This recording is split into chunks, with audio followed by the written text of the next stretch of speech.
बिस्मिल्लाहिर्रहमानिर्रहीम। अस्सलाम वालेकुम students, welcome to CBEL concept based education learning YouTube channel. मैं हमाद अहमद आपका ट्यूटर। आज के इस लेक्चर में, आज की इस वीडियो में हम बात करेंगे इंटरमीडिएट पार्ट 1 फिजिक्स, जिसको एफएससी पार्ट 1 फिजिक्स भी कहा जाता है। तो स्टूडेंट्स, आपको पता है हम इस साल एनुअल एग्जामिनेशन 2023 के हवाले से आपको पेपर पेयरिंग स्कीम करवा रहे हैं। इस स्कीम के रिलेटेड आपको 7 क्वेश्चन तक आपको शॉर्ट आंसर क्वेश्चन प्रोवाइड कर दिए गए हैं। आप यूट्यूब चैनल को विजिट करें, इंशाल्लाह ताला आपका बहुत ज्यादा बेनिफिट होगा। और ये शॉर्ट आंसर क्वेश्चन अगर आप पंजाब के किसी भी बोर्ड से बिलोंग करते हैं, चाहे आप Lahore board, federal board, Gujarat board, Gujarat board, Faisalabad board, या स्टूडेंट्स आप साहिवाल बोर्ड से बिलोंग करते हैं, तो ये आपको फर्स्ट यानी कि पहले आपको ये क्वेश्चन इंपॉर्टेंट करने चाहिए, क्योंकि ये प्रीवियस आपको 20 ईयर का एक्सपीरियंस करके बताए जा रहे हैं कि आपको ये क्वेश्चन बार बार आपके पेपर्स के अंदर रिपीटेबल हैं। तो स्टूडेंट्स, इससे पहले आज की इस वीडियो में मैं आपसे क्या शेयर करने जा रहा हूं, आज की इस वीडियो में ये शेयर करने जा रहा हूं कि चैप्टर नंबर 7 के इनर चैप्टर के अंदर से आप इंपॉर्टेंट क्वेश्चन कौन-कौन से करेंगे। तो स्टूडेंट्स, वीडियो को शुरू करने से पहले आपसे रिक्वेस्ट है, चैनल को सब्सक्राइब करें, वीडियोस को लाइक करें और इन वीडियोस को ज्यादा से ज्यादा अपने फ्रेंड्स में भी शेयर करें, ताकि आपके साथ-साथ उनका भी बेनिफिट हो, और बेल आइकन का भी प्रेस कर लीजिएगा। तो अब हम पेज की तरफ मूव ऑन करते हैं और देखते हैं कि चैप्टर नंबर 7 के इनर क्वेश्चन हम कौन-कौन से करेंगे। अच्छा, तो स्टूडेंट्स, आप चैप्टर नंबर 7 के अंदर से पहला चैप्टर के अंदर से जो पहला क्वेश्चन करेंगे ना, वो है difference between free and damped oscillation. तो डिफरेंस आ गया ना, तो फ्री ऑक्सीलेशन की आप तारीफ लिखेंगे, डैम्प्ड ऑक्सीलेशन की तारीफ लिखेंगे। तो फ्री ऑक्सीलेशन की हेडिंग दें जरा। तो फ्री ऑक्सीलेशन की तारीफ क्या होती है, सिंपल वर्ड्स में लिखी हुई है।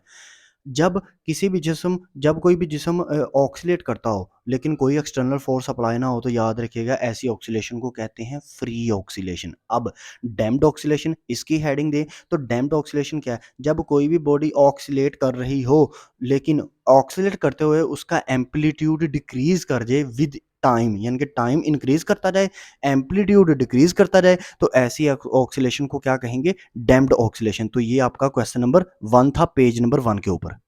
पेज नंबर 2 के ऊपर आपको क्वेश्चन नंबर 2 शो हो रहा है, जो आपने चैप्टर नंबर 7 के अंदर से करना है, चाहे आप पंजाब के किसी भी बोर्ड से बिलोंग करते हैं। तो क्वेश्चन क्या है, very very very important, prove that omega is equal to under root K over M. तो स्टूडेंट्स, इसमें ना आपने प्रूव करना है कि इसको लेफ्ट हैंड साइड को राइट हैंड साइड के इक्वल प्रूव करना है। तो लेफ्ट हैंड साइड के ऊपर आपका क्या है, ओमेगा है, राइट हैंड साइड के ऊपर आपका क्या है, under root K over M. तो इसको ना, जैसे मैंने इक्वेशंस में रख के प्रूव किया ना, आपने बिल्कुल इसको ऐसे ही प्रूव करना है। मैं आपको बता नहीं रहा, क्योंकि सिंपल वर्ड्स में लिखा हुआ है, आपने इसको नोट डाउन कर लेना है और इस क्वेश्चन का आंसर आप ऐसे ही सोल्व करेंगे। इंतहाई सिंपल वर्ड्स में आपको बताया है, छोटा करके आपको बताया है। अब इसी पेज के ऊपर हम क्वेश्चन नंबर 3 देखते हैं। क्वेश्चन नंबर 3 इसी पेज के ऊपर है, how displacement and amplitude are related for mass spring system. यानी कि मास स्प्रिंग सिस्टम के अंदर ना एम्पलीट्यूड और डिस्प्लेसमेंट किस तरह रिलेट करता है, लिंक्ड करता है एक दूसरे से। तो इसका आंसर देखते हैं।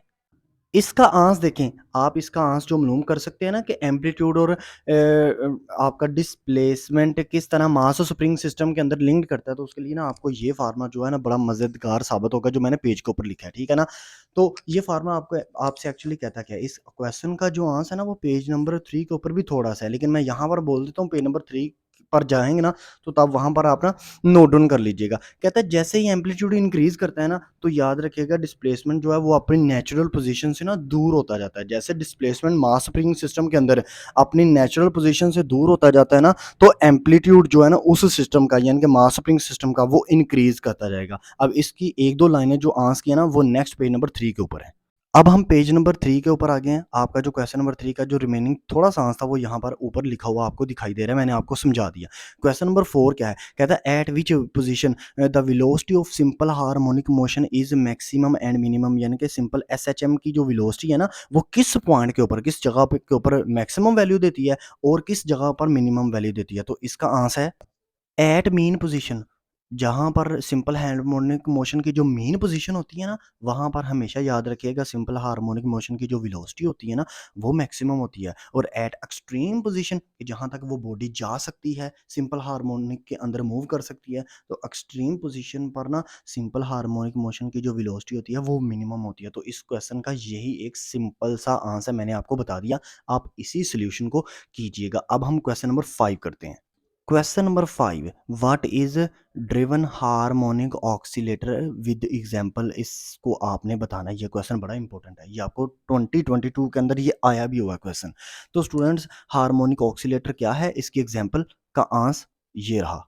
तो स्टूडेंट्स देखें, ड्रिवन हार्मोनिक ऑक्सीलेटर क्या होता है? ऐसा ऑक्सीलेटर जिसके अंदर ना ऐसा हार्मोनिक ऑक्सीलेटर है जिसके अंदर फोर्स्ड वाइब्रेशन आती हैं। तो याद रखिएगा, इसको कहते हैं ड्रिवन हार्मोनिक ऑक्सीलेटर। तो इसकी एग्जांपल क्या है? पेंडेमुलर। तो पेंडेमुलर के अंदर ना फोर्स्ड वाइब्रेशन लगती हैं, ठीक है? तो ये इस क्वेश्चन का आंसर है इंतहाई सिंपल वर्ड में।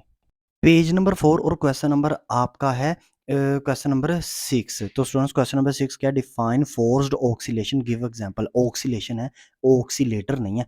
फोर्स्ड ऑक्सीलेशन क्या होता है? जब एक ना बॉडी बिल्कुल फ्री होती है, आज़ाद होती है, लेकिन फोर्सफुली उसके ऊपर एक एक्सटर्नल फोर्स लगे और उसको कहे कि भाई तू वाइब्रेट कर, तू घूम, तू वाइब्रेशन कर, तू ऑक्सीलेशन कर। तो याद रखिएगा, फिर वो बॉडी फ्री की बजाय फोर्स्ड ऑक्सीलेशन के अंदर आ जाती है। तो इसकी एग्जांपल क्या है? जैसे मिसाल के तौर पर एक चाइल्ड हो, मैंने बड़ी बेस्ट एग्जांपल दी है। एक चाइल्ड हो, एक चाइल्ड ऐसे अपने पाँव के बल खड़ा हो और उसको फोर्स लगाकर उसको घुमाया जाए, तो जब वो ऐसे घूमना शुरू कर देगा ना चाइल्ड, तो याद रखिएगा वो फोर्स्ड ऑक्सीलेशन के अंदर आएगा। आपको इस क्वेश्चन में वो एग्जांपल कहे चाहे ना कहे, आपने एग्जांपल इसकी भी लाजमी लिखनी है और पीछे वाले क्वेश्चन की, जो क्वेश्चन नंबर 5 था, डिफाइन ड्रिवन हार्मोनिक ऑक्सीलेटर और गिव एग्जांपल। इन दोनों क्वेश्चन की चाहे वो एग्जांपल पूछे चाहे ना पूछे, आपने एग्जांपल मस्ट लिखनी है। क्वेश्चन नंबर 7 देखिएगा इसी पेज के ऊपर, is any relationship between amplitude and resonance? क्या एम्पलीट्यूड और रेजोनेंस के दरमियान कोई रिलेशनशिप एग्जिस्ट करता है?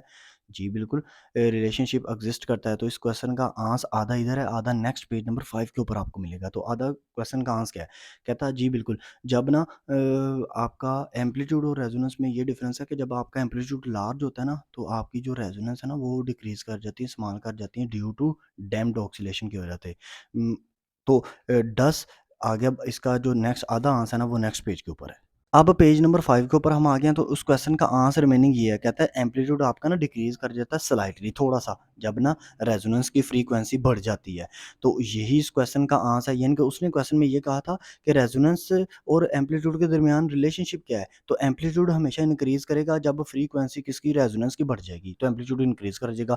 एम्पलीट्यूड थोड़ा-सा डिक्रीज़ कर जाएगा जब रेजोनेंस की फ्रीक्वेंसी डिक्रीज़ कर जाएगी। तो ये इन दोनों के दरमियान क्या है? रिलेशनशिप है। अब हम क्वेश्चन नंबर 8 करेंगे।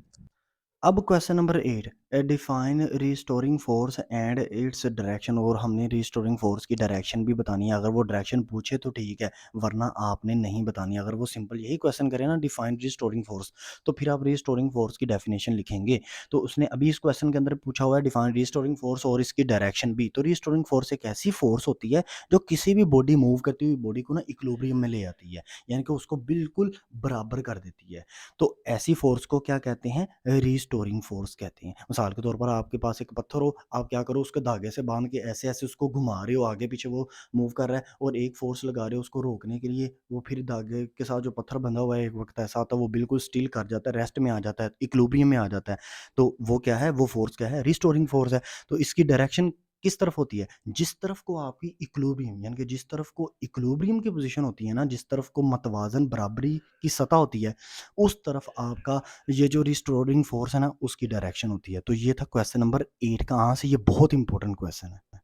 अब क्वेश्चन नंबर 9 है आपके पास, डिफरेंशिएट हमने करना है या डिफाइन करना है हमने फ्री एंड फोर्स वाइब्रेशन को। ऑक्सीलेशन को नहीं, वाइब्रेशन को। तो फ्री वाइब्रेशन कौन-सी होती है? जब आपकी बॉडी डिसफ़ॉर्म होती है, यानी कि किसी भी शेप में नहीं होती। वो इधर-उधर कहीं भी, किसी भी जगह, किसी भी शेप में मूव कर सकती है। तो ऐसी वाइब्रेशन को हम क्या कहते हैं? ऐसे घूमने को हम कहते हैं, वाइब्रेट करने को कहते हैं फ्री वाइब्रेशन।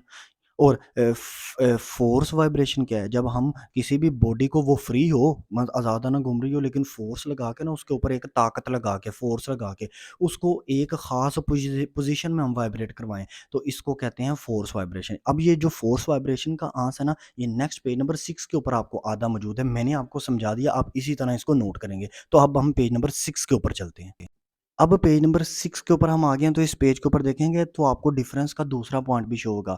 तो दूसरा पॉइंट भी बिल्कुल सेम वैसे ही है जैसे मैंने पॉइंट नंबर 1 आपसे एक्सप्लेन कर दिया। मैंने आपको मतलब आपको कांसेप्ट मैंने दे दिया है। तो एग्जांपल क्या है? फ्री वाइब्रेशन की एग्जांपल है सिंपल पेंडुलम। सिंपल पेंडुलम के अंदर जो बॉडी वाइब्रेट करती है वो फ्री वाइब्रेशन से वाइब्रेट करती है। और म्यूजिकल इंस्ट्रूमेंट में जो वाइब्रेशन होती है ना, वो फोर्स्ड वाइब्रेशन होती है। हम फोर्स लगा कर अपनी मदद से बीट्स प्रोड्यूस करते हैं, आवाज़ें प्रोड्यूस करते हैं कि भाई हमें इस तरह का पियानो या कोई भी हमारे पास और इंस्ट्रूमेंट है, वायलिन वगैरह, तो हम खुद से फ़ोर्स लगा के प्रोड्यूस करते हैं क्या? वाइब्रेशंस। तो इस क्वेश्चन का जब आप आंसर लिखेंगे ना, तो हमेशा टेबल के अंदर आपने आंसर लिखना है, जैसे मैंने लिखा हुआ है, और विद एग्ज़ाम्पल आपने आंसर लिखना है। अलग-अलग से आपको डेफिनिशन भी वो पूछ सकता है, यानी कि कह सकता है डिफाइन फ्री वाइब्रेशन, या अलग से आपको क्वेश्चन कह सकता है डिफाइन फोर्स्ड वाइब्रेशन। तो दोनों का इकट्ठा पूछ ले डिफरेंस, तब आपने हमेशा टेबल के अंदर ही लिखना है। जैसे मैं लिखा करता हूँ ना, आप हमेशा ऐसे ही लिखा करें, अगर मैं बताना भी भूल जाऊँ तो। अब इस पेज के ऊपर क्वेश्चन नंबर 10 है और आखिरी क्वेश्चन है। क्वेश्चन नंबर 10 आप अपने चैप्टर से के अंदर से ना, चैप्टर नंबर 7 के अंदर से सिर्फ 10 मोस्ट इंपॉर्टेंट क्वेश्चन करेंगे। इन 10 क्वेश्चन को आपने फर्स्ट करना है, बाद में आप अगर कोई और करना चाहते हो ना, तो एज़ यू विश आप कर सकते हो, ठीक है ना? तो क्वेश्चन नंबर 10 क्या है? Define resonance, give example. तो रेजोनेंस क्या होती है? आप स्टूडेंट्स को भी पता है कि रेजोनेंस का सिंपल सा कांसेप्ट ये है कि जब किसी भी बॉडी की जो एक्सटर्नल फोर्स होती है ना, और उस एक्सटर्नल फोर्स की जो फ्रीक्वेंसी होती है, उस बॉडी के इंटरनल फोर्स की फ्रीक्वेंसी से मैच कर जाए, और उस दौरान जो भी वाइब्रेशन प्रोड्यूस होगी, जो भी फोर्स प्रोड्यूस होगी, तो याद रखिएगा उसको हम क्या कहेंगे? उसको हम रेजोनेंस का नाम देंगे। एग्जांपल क्या है? जैसे आप अपने टीवी को ट्यून करते हैं, तो टीवी को जब ट्यूनिंग की जाती है, यानी कि टीवी के अंदर जब हम स्टेशंस वगैरह लगाते हैं कोई भी, तो वो स्टेशंस कैसे आते हैं?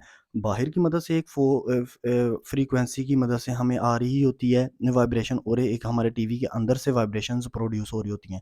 जब दोनों वाइब्रेशन आपस में इंटरफेयर करती हैं, टकराती हैं, तो हमें रेजोनेंस जो है वो मिलती है। इसी तरह सिंपल पेंडुलम में भी इसी तरह होता है। तो एग्जाम्पल आपको चाहे कहे इस क्वेश्चन में, चाहे ना एग्जाम्पल कहे, आपने एग्जाम्पल मस्ट लिखनी है, ठीक है?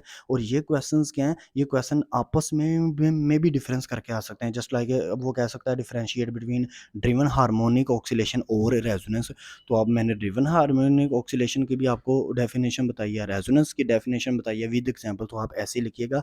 ये 10 क्वेश्चन ऐसे हैं जो दी मोस्ट इंपॉर्टेंट क्वेश्चन है, आपने इनको इग्नोर नहीं करना। इसके अलावा आप बाकी अपनी मर्जी से कोई भी कर सकते हैं, आप चाहे आप पंजाब के किसी भी बोर्ड से बिलोंग करते हो। ये थे क्वेश्चंस मोस्ट इंपॉर्टेंट 7वें चैप्टर नंबर 7 के अंदर से।